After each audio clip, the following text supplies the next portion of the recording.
Gênesis capítulo 28. Jacó partiu de Berseba e foi para Harã. Chegando a determinado lugar, parou para pernoitar, porque o sol já havia posto.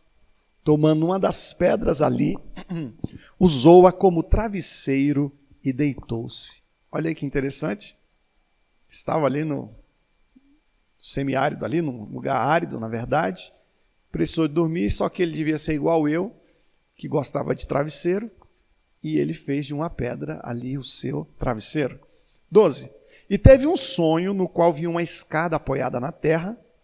O seu topo alcançava os céus e os anjos de Deus subiam e desciam por ela. Ao lado dele estava o Senhor que lhe disse: Eu sou o Senhor, o Deus de seu pai Abraão e o Deus de Isaque. Darei a você e a seus descendentes a terra na qual você está deitado. Seus descendentes serão como o pó da terra e se espalharão para o oeste, para o leste, norte e sul. Todos os povos da terra serão abençoados por você e por sua descendência. 15. Estou com você e cuidarei de você onde quer que vá, e eu o trarei de volta a essa terra. Não deixarei enquanto não fizer o que lhe prometi. Que palavra maravilhosa que Jacó recebeu aqui nesse sonho, que não era bem um sonho, era já uma realidade aí, era uma profecia, uma palavra profética para ele. 16. Quando Jacó acordou do sono, disse: sem dúvida o Senhor está neste lugar, mas eu não sabia. Teve medo e disse: temível é esse lugar. Não é outro senão a casa de Deus. Essa é a porta dos céus. Na manhã seguinte, Jacó pegou a pedra que tinha usado como travesseiro. Olha aí que interessante. Pegou a pedra que tinha usado como travesseiro, colocou-a em pé como coluna e derramou óleo sobre o seu topo e deu o nome de Betel àquele lugar, embora a cidade anteriormente se chamasse Luz. Amém? Interessante? Jacó está ali num lugar difícil, vivendo um momento difícil de sua vida. E aí ele, dormindo de noite, no meio do relento, utilizou uma pedra para servir de travesseiro. Tem essa revelação do alto aqui durante a noite, e ele pega essa pedra, coloca ela em pé e transforma ela em uma coluna. E aí o título dessa ministração é Eu, uma coluna no reino de Deus, eu, uma pedra transformada em coluna. Você consegue vislumbrar isso em sua vida? Você sendo transformado em uma coluna? Uma coisa que eu sempre achei muito legal era as construções feitas de pedra. Eu tive a oportunidade de conhecer as ruínas jesuítas, lá no Rio Grande do Sul, construídas de pedras grandes, interessante. E a Igreja do Senhor ela é composta de pedras, digamos assim. A igreja é constituída por todos nós, e cada um de nós uma pedra que constitui a igreja como um todo. Eu acho muito legal Jesus nos chamar de pedra e não de tijolo, porque os tijolos são todos iguais, mas as pedras são diferentes uma da outra. Mas, direi, com jeitinho, a gente consegue encaixar todas. Às vezes tem que ter uma lapidação, sabe? Tem que lapidar algumas arestas. E é necessário que isso aconteça, e Deus faz isso nas nossas vidas. Deus fala: tu é uma pedra maravilhosa, linda, e eu vou usar você. Fica tranquilo. Mas eu vou ter que dar umas lapidadas em você para a gente te colocar aqui onde eu te quero. E muitas vezes esse lapidar de Deus é doloroso. No geral, a gente não quer sentir dor. Eu particularmente não gosto de sentir dor. Mas às vezes Deus utiliza processos dolorosos para lapidar as nossas vidas. Mas essa pedra, então, ela deixa de ser uma mera pedra e se torna uma coluna. Uma coluna que, inclusive, recebeu um óleo, recebeu uma unção especial. Você gostaria de receber uma unção especial também? Mas veja que não foi derramada sobre ela enquanto era, digamos, era pedra. Foi derramada sobre ela depois que ela se tornou uma coluna.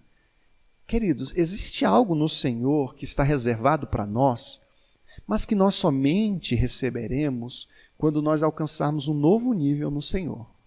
Um novo nível de comprometimento, um novo nível de santidade, um novo nível de intimidade com Deus. E que o Senhor só vai mostrar isso quando nós estivermos no nível mais profundo com Ele.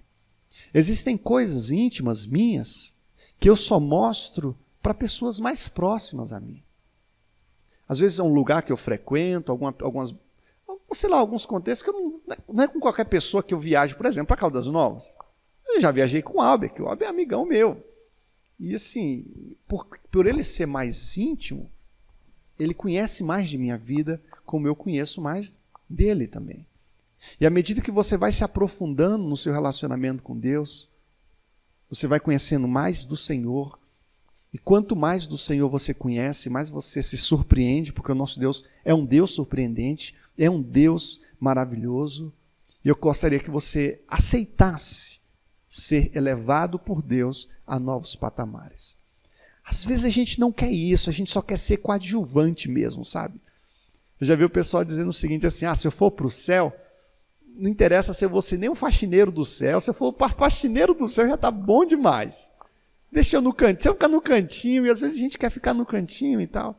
Não estou dizendo que Deus está chamando todo mundo aqui para ser superativo na obra dele, não dessa maneira. Mas o Senhor espera algo mais de você, Ele quer te elevar a um novo patamar e vai ser melhor quando isso acontecer. Você vai se sentir mais realizado, você vai se sentir mais completo. As pedras na Bíblia são utilizadas para ensinar verdades. Existem pedras que são memoriais, e eu acho legal essa palavra memorial, como as 12 pedras que foram tiradas do leito do Rio Jordão, que haveriam de ficar para a memória das pessoas que um dia Deus fez o povo de Israel entrar na terra prometida, atravessando o Rio Jordão. Você vê Abraão pegando pedras para construir altares. Você percebe Davi utilizando uma pedra para acertar o cucuruto ali de Golias. Pedras como instrumento de julgamento, caso de adultério, por exemplo. A pessoa era apedrejada. Jesus é chamado de pedra de esquina e também pedra angular. Mas existem pedras que são fundamentais na obra. E Jesus é a pedra mais fundamental de todas. É a pedra mais fundamental de todas. Há a pedra também que é uma recompensa que cada um de nós haveremos de receber quando nós chegarmos no céu, e vai ter uma pedra branca que a gente vai receber.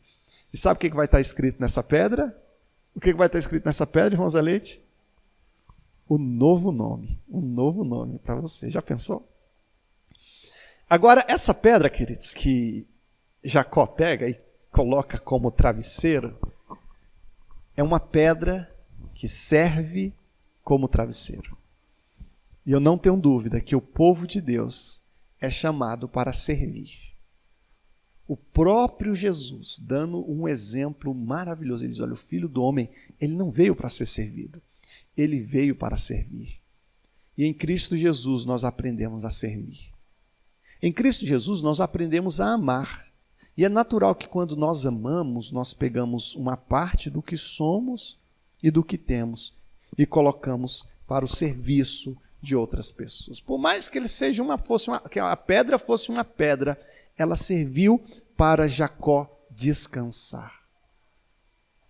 E existem pessoas que têm essa aptidão de servirem como um lugar, como uma pessoa que viabiliza um descanso para as nossas vidas.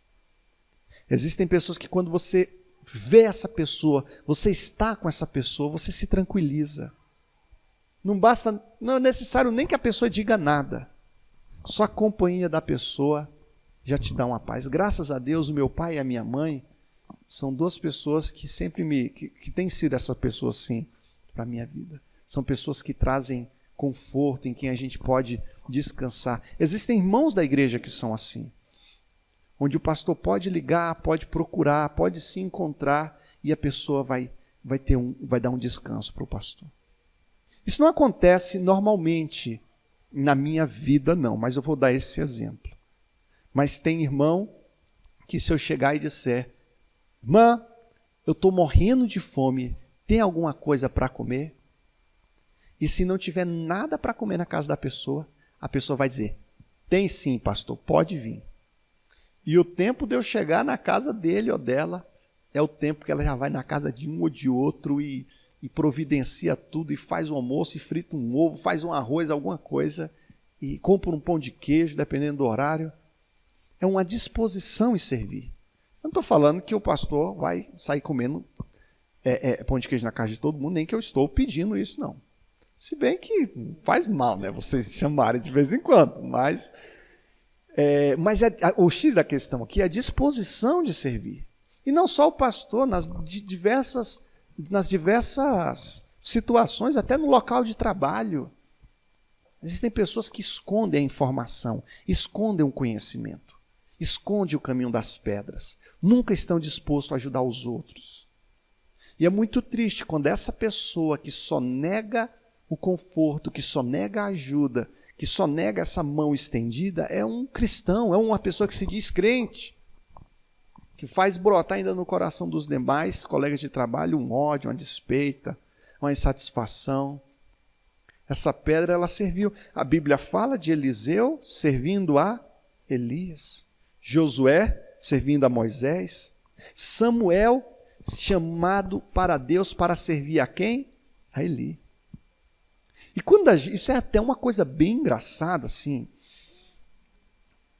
que Eli foi um profeta, glória a Deus, pessoa especial, mas ele pisou muito na bola.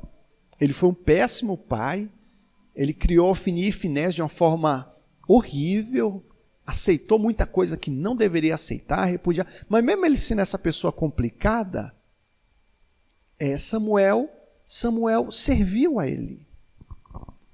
Da mesma forma que Davi serviu a Saul, mesmo Saul sendo uma pessoa complicadíssima. Mas Davi serviu. Irmãos, quando você serve a teu esposo, ele fazendo tudo certinho, glória a Deus. Mas o nosso desafio é servir ao esposo, à esposa, mesmo quando ela não merece. Inclusive o amor de Cristo é um amor gracioso. Jesus, ele ama de graça, é um amor gratuito, ele ama quem não merece. Se você ama quem merece amor, esse não é o amor de Jesus assim, exato, um amor gracioso. Agora, quando você ama quem não merece, aí sim esse amor é um amor semelhante ao amor de Jesus Cristo. Ou seja, às vezes você serve, a pedra serviu, ela foi usada e às vezes até abusada. Às vezes você se coloca de toda boa vontade para ajudar pessoas, estender a mão para as pessoas e vão ter pessoas que vão abusar de você. Mas isso não é um defeito seu. Isso é um defeito da pessoa que abusou de você. Mas eu não vou deixar de fazer o bem. Eu não vou deixar de ter um espírito correto na presença do Senhor, à disposição de servir, porque existem pessoas que abusam. É interessante que a Bíblia fala de uma ocasião onde o povo de Israel guerreou contra os amalequitas. E não sei se vocês se recordam, um fato bem interessante, que enquanto Moisés estava com as mãos levantadas, eu não vou entrar em detalhes desse texto, eu só vou fazer essa referência, enquanto Moisés estava com as mãos levantadas, o povo de Israel prevalecia durante a guerra. Você pode procurar ler esse texto depois. Mas, quando as mãos de Moisés baixavam, o povo de Israel perdia. E aí o que fizeram? Colocaram Moisés para sentar numa pedra, colocaram 2 pedras sob os braços de Moisés. E é importante nós servirmos de apoio. Existem pessoas que querem ser servidas, mas não querem servir. Eu penso que eu, como pastor da igreja, eu tenho que ser o primeiro a servir qualquer pessoa aqui na igreja, caso seja necessário, caso eu tenha também a disponibilidade. Lembrando sempre que o serviço não é uma coisa para ser feita de forma louca da cabeça. Agora você vai ser escravizado fazendo tudo para todos. Não, não é isso. É importante nós termos moderação e sobriedade. Eu vejo um detalhe nessa pedra aqui, a questão da mobilidade dela. Pegou no lugar, levou para outro, virou, colocou em pé, era deitada, depois colocou em pé. Essa mobilidade, essa versatilidade dessa pedra. Existem pessoas que não são movíveis, não são versáteis. Estão aqui, eu estou aqui, daqui eu não saio, daqui ninguém me tira. Cheguei na igreja, eu era assim, eu fazia isso, eu vou fazer isso. E se for me tirar daqui, eu saio da igreja. Já vai colocando logo o pé no bucho do pastor. E é importante que nós tenhamos essa disposição para se mover. Aquele que é nascido de Deus, ele é como o vento. Não sabe de onde vem, para onde vai. Pode ser que vá para um lado, pode ser que vá para o outro. A Bíblia fala também do centurião romano, que ele falou, Senhor, dá uma palavra. Tu é uma pessoa que, uma autoridade, e eu também sou, e eu tenho um servo sujeito à minha autoridade, eu digo vai, ele vai, digo vem, ele vem, e que nós possamos ter essa disposição em relação ao Senhor. Senhor, eu quero te servir. Aonde? Onde tu desejas. Onde tu queres. Se para a esquerda, se para a esquerda eu vou, para a direita eu vou, leste, oeste, eis aqui a minha vida. Algumas pessoas ficam com medo de fazer essa oração, tipo, entregando tudo para Deus mesmo, e Deus, tipo, semana que vem te mandar para a África do Sul, né? Ou então para um lugar para sofrer bem muito. Irmãos, o nosso Deus não é um Deus mau. Nosso Deus não é um Deus sádico, de forma alguma. E o que acontece? O desejo dele, os planos que ele tem para nós são planos de paz e não de mal, para nos dar o fim que nós desejamos. Ou seja, não tenha medo de entregar o volante nas mãos de Jesus. Às vezes eu quero que a Daiane... Acaba que eu sempre dirijo o carro e a Daiane vai perder na prática, sabe? Assim, eu fico procurando ocasiões para a Daiane dirigir. Ela está sempre de salto alto. Aí fala, não, dirige você, que dirigir de salto é ruim, não sei o que, ela vai perder na prática, eu quero que ela dirija. E aí, às vezes ela vai dirigindo, e aqui no trânsito, e assim, queridos, eu fecho os olhos, eu vou em oração, entrego na mão de Deus, confio. Entendeu? A gente tem que sair de casa, a gente sempre ora, né, irmã Adelina? Confia. Mas existem pessoas que têm medo de entregar o volante para Deus. E Deus suprimir você. Deus não quer te descaracterizar. Deus não quer fazer de você uma pessoa que você... Ele te conhece, ele sabe as suas características, ele vai manter o seu jeito de ser e tudo mais, vai te melhorar, mas o plano de Deus são planos de paz, não de mal. A vontade do Senhor é boa, perfeita e agradável. Então, submeta essa tua vontade, a tua vida, à vontade do Senhor. E então, Apocalipse 3,12 diz assim, a quem vencer, eu o farei coluna no templo do meu Deus, e dele nunca sairá. Falo ainda aos irmãos que, primeiramente, você serve como pedra e então é estabelecido como coluna. Não quero estar aqui em contradição, mas eu comento com vocês aqui que se de uma certa forma a pedra ela tem uma instabilidade, a característica da coluna é a estabilidade. A coluna ela não deve ser movida, ela deve estar ali. Quando a gente foi abrir essa porta aqui para a nossa sala anexa, quando a gente passou a maquita, estava cortando tudo, de repente, uma coluna. E aí teve que mudar a porta de lugar, porque não dava para mudar a coluna de lugar. Então teve que fazer a porta mais para o lado, porque a coluna não tem... Alan, depois do culto você pega aquela coluna, coloca ela mais para o lado ali. Não tem como. Agora, interessante, eu venho para o culto aqui amanhã e eu sei que aquela coluna vai estar ali. Aquela coluna, ela é estável. Existem pessoas que têm essa estabilidade. São pessoas estáveis. Seja uma estabilidade emocional, uma estabilidade junto das instituições, uma estabilidade diante da família, uma estabilidade em todas as relações, pessoas que passam essa segurança. Eu tenho um colega que ele trabalhou de carteira assinada uns 8 anos numa empresa lá no Plano Piloto, e o patrão gostava demais dele. E na hora de sair, sabe o que ele falou para o patrão? Ele falou, patrão, eu quero sair para abrir o meu próprio negócio. É mesmo? É. Quando que você quer sair?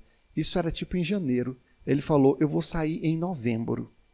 Dia 20 de novembro eu vou sair da firma. Ele, tem certeza que você vai sair? Tenho. Dia 20 de novembro eu vou sair para abrir o meu próprio negócio. E o patrão gostava demais dele, era um excelente funcionário, ele trabalhou janeiro, fevereiro, máximo. Quando chegou em novembro, o patrão ofereceu um aumento salarial para ele ainda e tal, uma carga horária mais flexível, mas não outra. ele saiu e abriu a empresa dele. E eu achei isso mostra uma estabilidade muito grande. Porque tem funcionário que não passa segurança nenhuma se vai estar ali, se o patrão pode contar. É um amigo que não sabe se pode contar com outro amigo. Tem amigo que na hora que você precisa, ele usa aquela fumacinha de ninja, assim, some. Você não pode contar com a pessoa, sinto muito. Fulano é uma pessoa linda, ele é maravilhoso, mas eu não posso contar com ele. Ele está aqui, mas eu não sei se ele vai estar aqui amanhã. Coluna não, coluna é estável. Coluna é constante. Que você possa dizer, ter essa característica em seus relacionamentos, não significa que você não possa eventualmente sair de um lugar para o outro. Mas existe um princípio por trás disso aí que é muito importante nós refletirmos quanto a isso. Uma característica mais da coluna é a capacidade de suportar peso. A capacidade de suportar peso. E quanto mais peso, mais grossa tem que ser a coluna. Mais forte tem que ser a coluna. Mais que os ferros que constituem essa coluna, né? Que tem que ser ferros mais fortes e tudo mais para suportar peso. Você vê que a irmã Lourdes é uma coluna da casa dela, como tem sido da igreja ao longo dos anos. Mas senta um pouquinho com ela e pede para ela falar dos grandes problemas que ela já enfrentou, do peso que ela já enfrentou, do peso que o pastor aqui no ofício aqui de cuidar dessa igreja enfrenta, tantos problemas, tantas lutas, dificuldades, traições, ofensas que a gente enfrenta, sabe, de todo tipo. E se você não estiver forte, se você não for uma coluna forte o suficiente, você racha. Quando eu tenho que compartilhar responsabilidades na igreja, eu busco em Deus sabedoria para não colocar um sobrepeso em alguém que não esteja capaz ainda de cuidar de tamanha responsabilidade. Da mesma forma também que eu não posso pegar um irmão fortão, cheio de Deus, cheio de capacidades, e colocar um saquinho de pano, sei lá, um saco de pluma nas costas dele. Não, irmão, tu tá forte, tu tem que carregar peso, tu tem costa larga aí, tu tem... dá para assumir responsabilidades. E às vezes existem algumas pessoas assim, que são colunas com aptidão para suportarem peso, mas se esquivam. Essa igreja aqui, ela poderia ser igreja prédio, ela poderia ser construída só com uma coluna só? Não. Não pode. Eu acho que as ocas de índio é que são, né? Assim, só uma no meio assim, apoia assim e tal. Mas não, tem que ser várias colunas. Irmãos, e às vezes as pessoas querem colocar toda a responsabilidade nos ombros do pastor. E querem que o pastor faça tudo. Imagina um prédio de 1000 andares com uma coluna só. Ou um prédio de 3 andares, ou de um andar só, uma casa com uma coluna. Não existe. É necessário que haja o compartilhamento de responsabilidades, de obrigações, do peso. E eu confesso aos irmãos que nós precisamos de pessoas com quem eu posso compartilhar responsabilidades. Pessoas, ao invés de chegarem em mim e dizer, pastor, precisamos que se faça isso, isso, aquilo, outro na igreja. Digam, pastor, se precisar fazer algo na igreja, pode contar comigo. Pastor, só tenho uma folga por mês, mas nessa uma folga que eu tenho por mês, eu quero ter 3 horas que eu vou dedicar a fazer alguma coisa na igreja. Nossas cadeiras todas estão precisando serem lavadas, elas estão encardidas. Você poderia perguntar, pastor, um dia eu posso lavar essas cadeiras? Ou durante 2 horas só? Em 2 horas você vai conseguir lavar muita cadeira, né? Se não lavar tudo, lavou metade pelo menos e tal. Mas eu queria por parte dos irmãos também, à medida que você vai amadurecendo em Cristo, essa disposição de assumir responsabilidades e suportar o peso. Alguns irmãos querem assumir, por outro lado, responsabilidades que ainda não estão preparados para que ainda não estão preparados para assumir. Que a gente possa, ao mesmo tempo que a gente não pode pegar peso de menos, peso de mais também não. A coluna, eu acho isso muito importante. A coluna é um referencial em uma edificação. Ela é uma referência. Por exemplo, eu dei o exemplo aqui da porta. Você quer abrir uma porta numa parede, você vai procurar saber se tem uma coluna ali. Você comprou um apartamento, você ganha a planta do apartamento, você sabe onde é que você pode fazer buraco ou não. Você não pode sair quebrando as colunas sem mais nem menos. A coluna é uma referência. Irmãos, isso é muito forte para mim. Isso é muito importante para mim. Quando alguém se estabelece como uma referência. Quando o crente se estabelece como uma referência. Uma referência em casa, uma referência no trabalho, uma referência na rua, uma referência para os conhecidos, uma referência na igreja.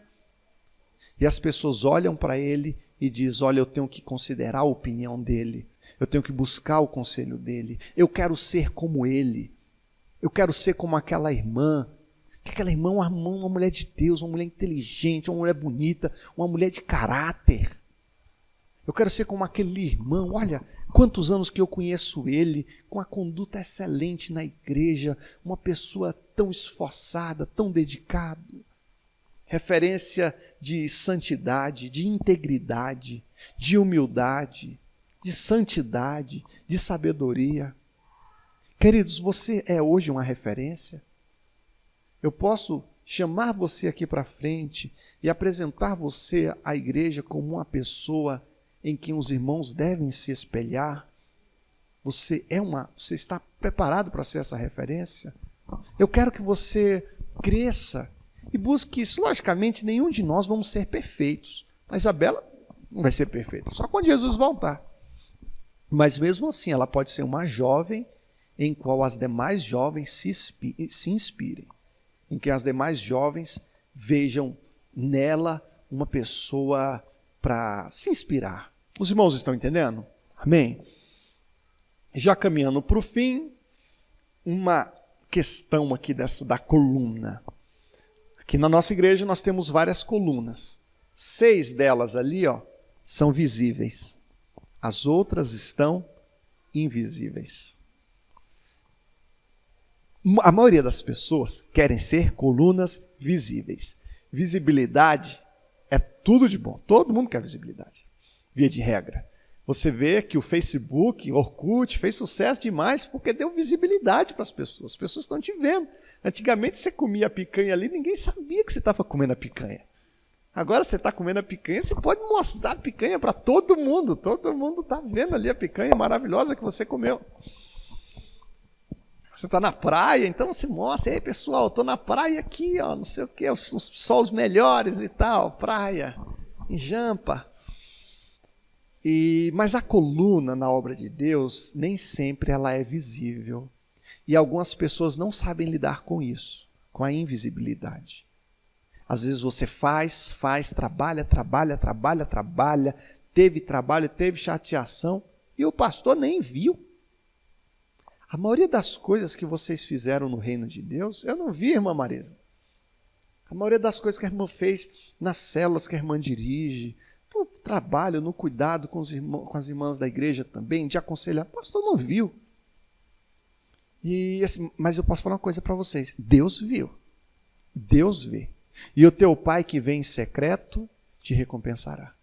Então é importante que você tenha muita convicção nisso, que Deus vem em secreto. Tanto que a Bíblia diz o seguinte, quando você jejuar, você não se mostre contristado. Você lava o rosto, fica como se estivesse de boa, sem nada acontecendo. Mas tem gente que não consegue. Está de jejum. Aí, poxa, estou com apetite hoje que eu estava de jejum. E fica procurando ocasiões para dizer ali que estava de jejum. Porque a gente quer visibilidade, mas Jesus, não, entra no teu quarto, fecha a porta, não precisa ninguém ver, não. A tua esmola também em secreto, que a tua mão esquerda, a direita, uma nem sequer fique sabendo o que a outra fez. E o teu pai que vem em secreto te recompensará. Queridos, 99% dos dos problemas que eu tive, que eu enfrentei, as dificuldades no âmbito da igreja, vocês não sabem. Mas Deus sabe. E Ele vai me recompensar. Eu creio em nome de Jesus. Tem essa promessa. Mas ainda que Ele não me recompensasse, só pela salvação que Ele já me deu, já justificaria tudo isso que eu tenho feito por Ele. Quando Sansão estava ali no finalzinho da vida, ele foi colocado entre duas colunas. Vocês se lembram da história? E aí ele orou a Deus, ele recobrou as forças e derrubou as colunas. E porque as colunas foram derrubadas, toda a edificação foi destruída também. Então, falo aos irmãos da seriedade, da queda de uma coluna, da queda de um pai de família, da queda de uma mãe de família, da queda de um pastor. Se, por exemplo, uma coluna cai, se aquela última coluna cai, um monte de tijolo vai cair. Eu não vou dizer que toda a igreja vai cair, não, mas um monte de tijolo, a laje, vai cair. Quando uma coluna na igreja cai, isso afeta tantas pessoas. Quando você, que tem sido conhecido por tantas pessoas, cai, isso afeta tantos. Certa vez, um irmão, o cara, ele tinha se afastado, estava num bar, fumando um cigarro, bebendo. E aí chegou o atendente lá do balcão, e ele falou assim, rapaz, um dia eu estava num culto ao ar livre, estava passando e estava você pregando lá. O cara que estava com cigarro na mão e a bebida. E aí ele todo sem graça disse, não, eu fazia isso mesmo, eu fazia esses cultos e tal, hoje eu não faço mais. E o balconista falou, quando você falou que Jesus tinha feito na tua vida, que Jesus tinha te libertado, eu fiquei tão otimista que isso podia acontecer na minha vida também, mas agora que eu estou te vendo assim, eu já vi que realmente para mim não tem jeito mesmo não. E ali aquele homem ficou absolutamente triste com o que falaram para ele. Queridos, aquilo que você faz, a forma como você vive, principalmente quando você é uma coluna, isso afeta muitas pessoas. Isso traz consequência para muitas pessoas. O pastor Jair, eu devo ter muito cuidado com as minhas atitudes, porque eu sei que isso vai trazer consequências negativas ou positivas. Da mesma forma, quando você bem desempenha o seu papel, uma enormidade, uma grande quantidade de pessoas vão ser abençoadas através do seu bom testemunho, através das suas atitudes. Não é o pastor Jair que faz de você uma coluna, é Deus quem faz de você a coluna. E então, o que aconteceu? Jacó faz aquela pedra uma coluna e derrama óleo sobre ela. Você gostaria que Deus derramasse um óleo sobre a tua vida? Unção sobre a tua vida? Agora você veja, aconteceu algumas coisas antes e depois aconteceu algo quando a pedra foi erigida em uma coluna. Queridos, Deus tem uma unção especial para ti, uma unção nova, algo novo, mas que ainda está contido e que somente vai ser derramado quando houver uma mudança em sua vida. Está lá, está reservado para você, mas que você só vai receber quando você alcançar esse novo patamar. Eu falei para o Christian essa semana que ele está aprendendo a ler, mas ainda não está 100% na leitura, não. E eu falei para ele que quando ele conseguir ler um versículo da Bíblia completo, sozinho, eu vou dar um Xbox para ele. Um videogame. Quando ele estiver lendo mesmo assim, beleza. E aí agora, diariamente, ele vai estar buscando e tal, para ele conseguir essa licença. Faça esse paralelo assim, meio cômico assim, para dizer que existem muitas coisas em Deus reservadas para nós. Mas quando nós atingirmos determinados patamares, é que nós receberemos isso da parte de Deus. Você crê? Você quer receber? Você permite que Deus faça essa obra em sua vida? Podemos orar?